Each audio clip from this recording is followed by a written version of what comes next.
cyclique qui est composé de 9 cyclistes avec un niveau plutôt homogène soit l'idéal pour se passer de bons relais et ainsi battre jeunes cyclistes dynamiques. Et nous attaquons ce rétrécissement qui fait aussi office de virage à pas moins de 50 km/h, autrement dit à ce moment je ne faisais pas le fier. Nous nous retrouvons ainsi en place, tous à la queue leu et la pression commence bel et bien à monter. Putain, ça va plat. C'est bien passé? Non, ça me casse les couilles. Ok sportif, aujourd'hui je suis sur Paris avec mon vélo de route et on va donc profiter de la capitale afin de faire ma séance. Vous me suivez? Bon alors en selle, nous sommes partis donc pour 1h30 de vélo avec 2 minutes allure PMA plus un sprint de 10 secondes, récup 3 minutes et on fait ça 6 fois. Nous allons donc faire une super séance dans la capitale et c'est parti.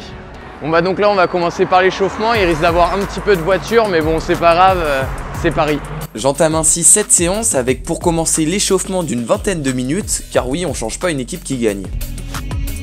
Oh là là, c'est quoi cette misère de rouler ici là? Putain, on peut pas appuyer tranquille là. Ça m'énerve. Putain.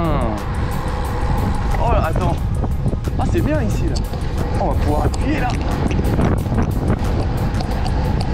Oh, oh. Putain, ça va jamais. Alors que je pensais avoir trouvé le segment idéal pour faire ma séance, il y a des feux tricolores qui se mettent en travers de mon chemin, ainsi inéluctablement il fallait trouver un autre endroit. Je me suis demandé si le Louvre était un bon endroit et comme vous en doutez et vous l'entendez, vu le nombre de pavés, ce n'est pas l'endroit rêvé.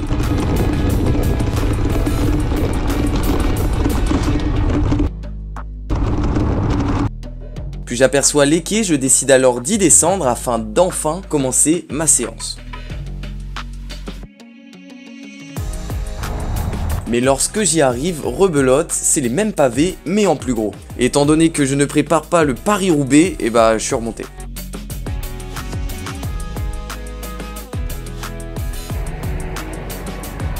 Avant d'apercevoir que mon pneu arrière est totalement à plat, à ce moment deux solutions s'offrent à moi, soit je rage quitte ou je répare.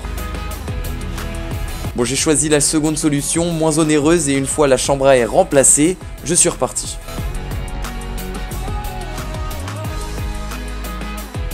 Et nous allons bientôt commencer la séance, mais c'était sans compter le nombre interminable de voitures à slalomer.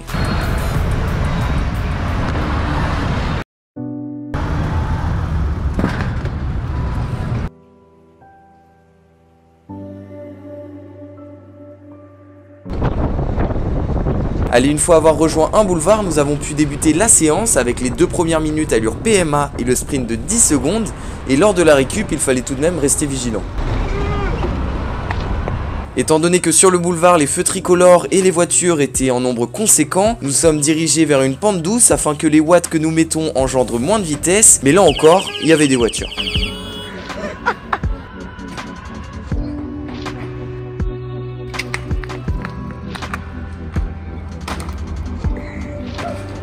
Nous décidons ainsi de poursuivre sur ces pentes douces, mais hélas la plupart du temps ces pentes douces se terminaient en escalier et à ce moment je ne savais pas bien s'il s'agissait d'une séance de bike ou d'escalier.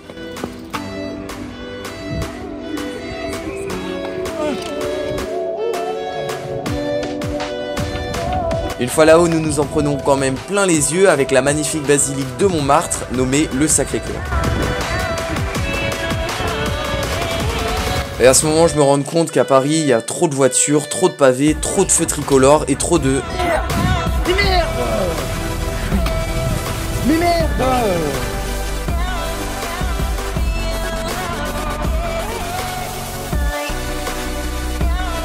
Après quelques embûches supplémentaires, il fallait se rendre à l'évidence et se dire que ouais, Paris n'est pas une ville pour faire du vélo. Putain, c'est quoi cet endroit là? C'est quoi cette ville où on peut même pas faire de vélo là? Même pas finir notre séance là? Oh comment ça me gave toutes ces voitures là et tout. Putain ça m'énerve. Ça m'énerve, ça m'énerve. Ouais c'est bon, je rentre chez moi moi.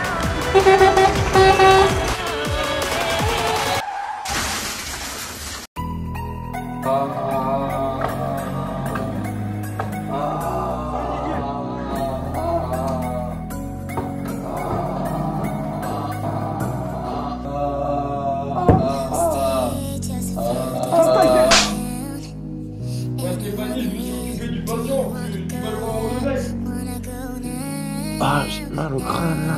Ah, bonjour madame. Vous allez bien? Eh ben non, c'est moi Baptiste, comment ça va depuis la dernière fois? Tu me reconnais, c'est le docteur Raoul. Je vais chercher un test PCR. Mais c'est qui lui? Oh non, pas docteur Raoul. Ouais, allô Nicolas. Ouais, il m'est arrivé une connerie là. Je suis parti rouler, là il y avait trop de voitures et tout. Mais toi tu roules où sur Paris là? Ah non mais c'est débile, à Paris on roule plutôt sur l'anneau de Longchamp. Ah ouais, c'est vraiment bien là-bas là? Ouais t'inquiète, c'est top, tu vas voir. Ah ouais, ok, bon bah vas-y, j'arrive. Tu bouges pas. Non mais je dois y aller faire du vélo en fait. Il y a mon copain qui m'attend. Non, en fait je dois aller faire du vélo. Je vais chercher la seringue. Oh mon Dieu, le seringue.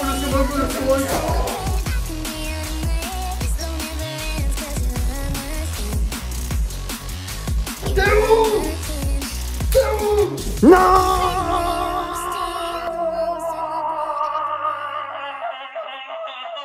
Finalement, j'ai pu m'éluder des vilaines pattes du docteur Raoul et me rendre ainsi à l'hippodrome de Longchamp. Eh ben, bienvenue à nous, Longchamp. Ouais, tu m'emmènes? Allez, c'est parti.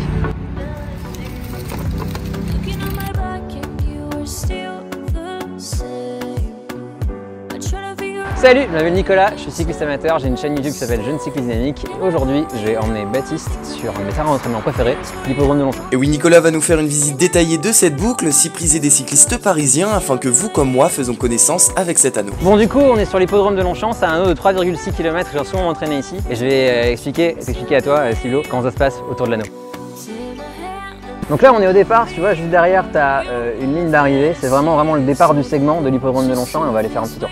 Départ du segment, car oui, une fois la boucle connue, il sera question de faire le tour le plus rapidement possible. Alors tu verras que même si le tour est relativement plat, en réalité il y a pas mal d'ondulations, enfin il y en a surtout une grande qu'on vient de passer là, on la verra juste à la fin. Donc là on arrive dans une partie un petit peu plus descendante et tu vas voir, il va y avoir un rétrécissement de la chaussée juste là. C'est vraiment étroit, alors faut faire gaffe. Mais oui, avant de se lancer pour le tour le plus rapide, il est préférable de bien connaître la boucle, ainsi je suis très réceptif à sa description afin d'éviter les pièges pour ne pas se retrouver au sol.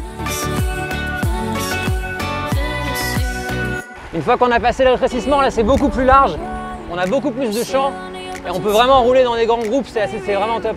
Bon là aujourd'hui c'est particulier parce qu'il y a du vent, mais quand le vent est relativement calme ici, on peut prendre jusqu'à 55 km/h. Une boucle effectivement très roulante qui présente peu d'obstacles, mais quand même quelques-uns qui sont à noter. Alors, même si c'est un circuit cycliste, il faut quand même faire attention aux obstacles qui sont là, comme les balisettes jaunes. Ah, ça peut vite surprendre quand on roule dans un grand groupe, du coup, faire vraiment gaffe à ces petits obstacles.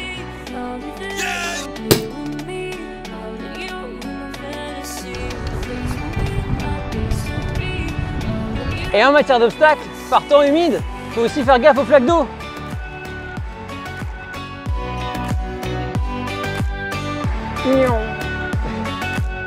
Nous poursuivons ainsi la présentation de cette boucle qui accueille de nombreux cyclistes, que ce soit débutants ou confirmés, hommes ou femmes, enfants ou adultes, ou encore marcheurs ou coureurs. Le Bois de Boulogne est vraiment en week-end un refuge de sportifs, amateurs de dépassement de soi.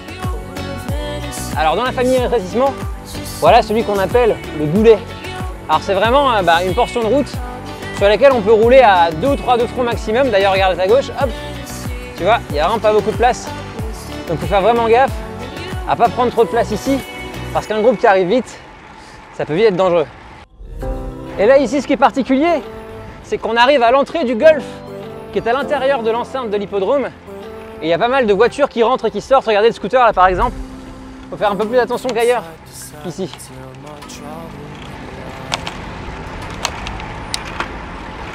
Et là, on arrive sur cette fameuse partie un petit peu plus pentue. En fait, c'est une sorte de long faux plat qui nous ramène jusqu'à la ligne d'arrivée à laquelle on était tout à l'heure, juste en haut là.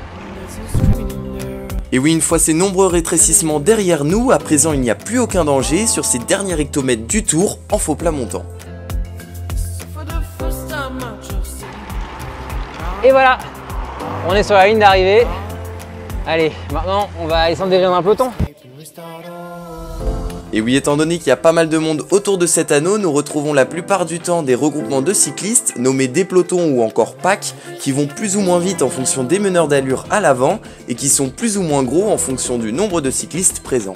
Bon bah voilà, l'intérêt de Longchamp, c'est surtout ces packs, il y en a pas mal. Bon là un peu moins parce que on est dans l'heure du midi, mais honnêtement on peut rouler ensemble sans problème. Profiter de l'aspiration, tout ça. Ainsi je poursuis mon échauffement et c'est de mémoriser un maximum le parcours pour ensuite m'élancer pour le tour le plus rapide possible. Mais alors qui de jeune cycliste dynamique avec son vélo de chrono, soit un vélo prévu pour la course chronométrée, ou de moi qui vais demander de l'aide à de nombreux de mes potes cyclistes, va gagner la course. Nous serons dans très peu de temps maintenant fixés. Bon bah voilà, une fois que Nicolas m'a montré ce que c'était l'anneau de Longchamp, nous allons passer au com. Donc Nicolas va le faire tout seul et moi avec donc mes collègues. D'ailleurs on va les appeler. Hey les collègues!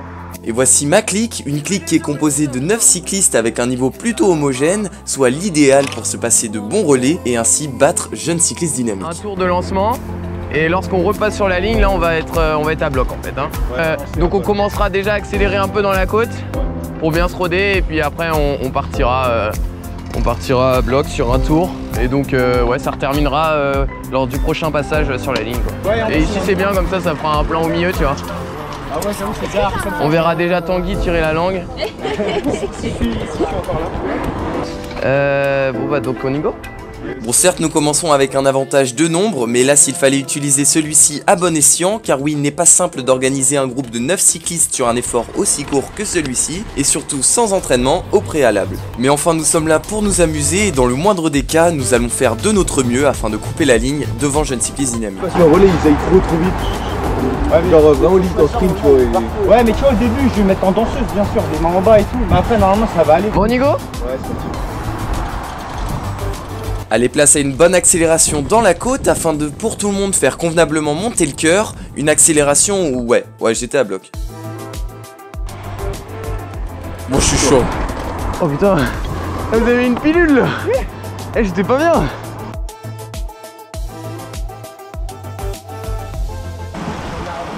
On va les rattraper vite. Fais pas ça! On va pas les rattraper. Après une petite pause pour faire 2-3 ajustements, nous sommes partis pour la boucle de lancement, ce qui signifie qu'à notre prochain tour sur la ligne, nous nous élancerons sur le mythique com de Longchamp. Nous nous préparons ainsi à envoyer les watts, donc nous serrons les chaussures afin de ne pas avoir de jeu et ainsi que ça ne soit pas désagréable. Et pour Simon, il met en place ses lunettes de vitesse.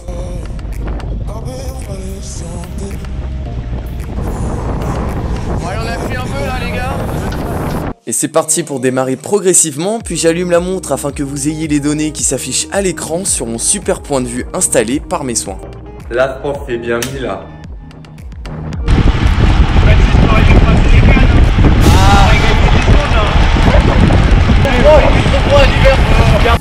Trêve de plaisanterie, à présent il faut se placer car oui nous nous rapprochons à grands pas de la ligne de départ et là le but du départ lancé est de lorsque nous coupons la ligne nous soyons déjà à une vitesse maximale et pour cela il faut ainsi accélérer dans la côte.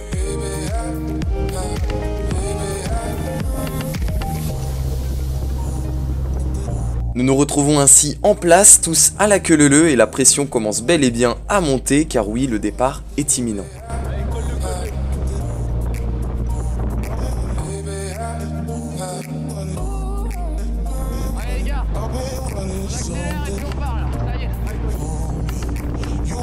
À 50 mètres de la ligne, je donne le top départ et nous pouvons voir que Mathis avait déjà de l'avance et ainsi lance son sprint 10 mètres avant tout le monde. Anton va réussir à faire l'effort pour aller le chercher, mais hélas Tanguy, qui était déjà dans le vent depuis une bonne partie de la côte, n'a pas pu combler ce trou en se plaçant derrière Anton. Alors je décide de prendre un relais à Tanguy, malgré qu'il était déjà à 600 watts, et ainsi je coupe la ligne à ses côtés, synonyme de début de segment. Les mains en bas en danseuse, je viens prendre le relais en me mettant juste devant Tanguy et en espérant revenir sur Mathis et Anton. Vous pouvez apercevoir que les watts de Tanguy ont diminué de 100 watts, comme quoi se mettre dans les roues c'est efficace. Allez, Tanguy me reprend un relais et nous attaquons ce rétrécissement qui fait aussi office de virage à pas moins de 50 km/h, autrement dit à ce moment je ne faisais pas le fier.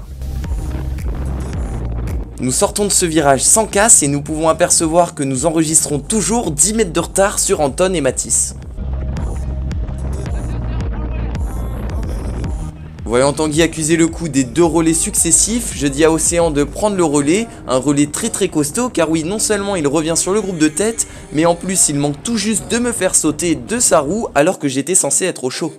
Et pendant ce temps, Tanguy vient se replacer à l'arrière du peloton car oui, il a bien donné.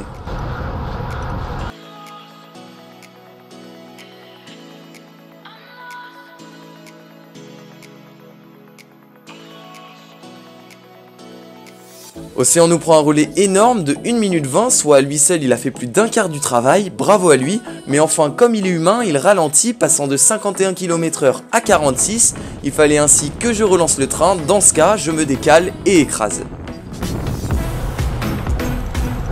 Nous pouvons apercevoir que Tanguy éprouve des difficultés à ne serait-ce que rester dans le groupe, il relance une énième fois en danseuse, là où il comprend qu'en fait il était presque à plat.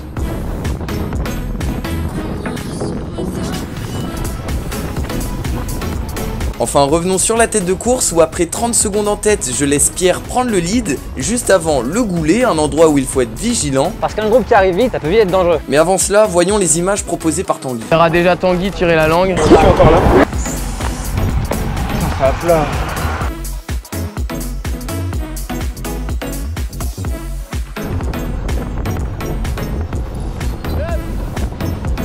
Malheureusement dans le goulet nous perdons de précieuses secondes dues aux cyclistes présents à ce moment et nous nous rendons compte que Tanguy est malheureusement hors course, nous attaquons ainsi après le goulet la dernière ligne droite sans Tanguy, mais enfin les relais se font convenablement, nous poursuivons ainsi notre effort et là je commence à avoir les jambes qui couinent et le cardio non loin d'être à son paroxysme. Nous pouvons aussi souligner une perte de quelques dixièmes ici où nous sommes contraints de franchir la ligne blanche cabossée afin de doubler ce groupe qui est très large.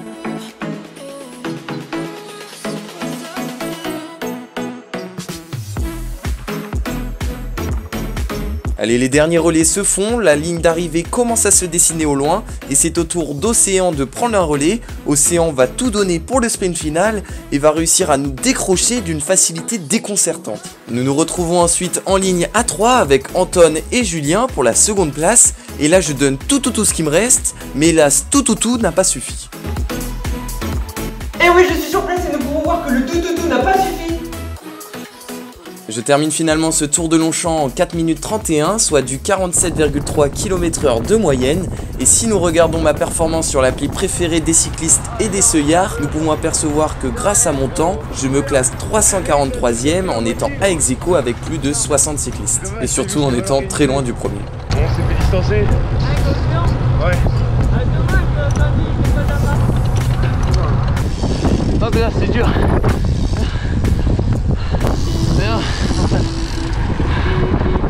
J'avais fait un relais tout à l'heure, mais Tanguy était pas dans ma roue. Ah ouais, j'étais trop loin. Ouais. Ah, c'est dur de se coordonner. Putain, super. Mec, t'as pris la moitié, gros. C'est énorme. Nous débriefons entre nous de notre effort et nous sommes unanimes, notre chrono est perfectible. Car oui, nous aurions pu être mieux organisés avec des prises de relais plus courtes donc plus efficaces, partir lorsqu'il y a peu de cyclistes ou encore avoir des conditions plus clémentes, soit quelques degrés de plus, mais surtout lorsqu'il y aurait une absence totale de vent. Car oui, Jeune Cycliste Dynamique m'a certifié que son record personnel sur la boucle était de 4 minutes 22 et qu'il l'avait décroché avec seulement 200 watts de moyenne. Son secret c'était quoi? C'était un très gros groupe, très rapide. Mais là il va tenter de nous battre seul avec son vélo de chrono et la vidéo est d'ores et déjà disponible sur sa chaîne YouTube. D'ailleurs, voici le trailer proposé par lui-même. Mais avant je vous propose quelques moments de rage de Tanguy. Quand j'ai pris mon relais d'un coup, j'ai dit ta mère.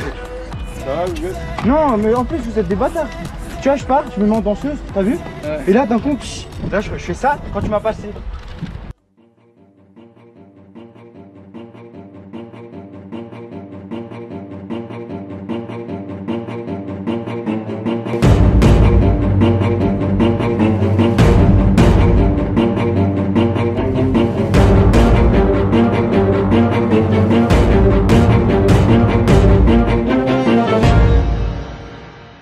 Voilà, j'espère que cette vidéo vous a plu. J'en profite pour vous dire que je participerai à la 4e édition de la Grande Virée qui aura lieu samedi soir. Et oui, ce samedi. En attendant, n'hésitez pas à aller voir la vidéo de Jeune Cycliste Dynamique. Et sur ce, je vous dis à bientôt.